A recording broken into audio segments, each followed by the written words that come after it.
بسم اللہ الرحمن الرحیم۔ زمین و آسمانی آفات اور ناگہانی موت سے حفاظت کے لیے روزانہ صبح و شام یہ دعا پڑھیں۔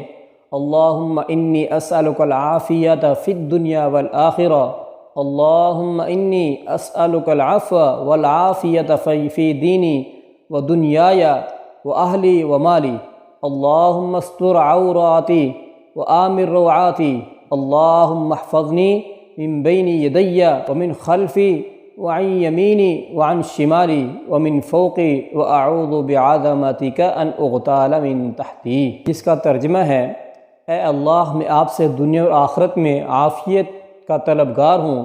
اے اللہ، میں آپ سے تمام گناہوں سے معافی اور درگزر کا سوال کرتا ہوں۔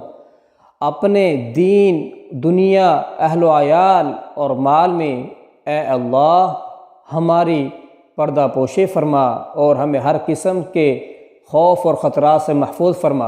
اے اللہ ہماری حفاظت فرما، آگے سے، پیچھے سے، دائیں سے، بائیں سے، اوپر سے، اور میں تیری عظمت کی پناہ چاہتا ہوں اس بات سے کہ میں اچانک اپنے نیچے سے زلزلہ کے ذریعے پکڑ لیا جاؤں۔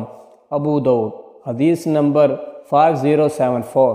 راحت امام وکیع اور دیگر محدثین رحمۃ اللہ علیہ فرماتے ہیں، ان اغتال من تحتی کا مطلب ہے کہ میں زلزلہ وغیرہ کے ذریعے زمین میں دھنسا نہ دیا جاؤں۔ جزاک اللہ خیرا، وعلیکم السلام ورحمۃ اللہ وبرکاتہ۔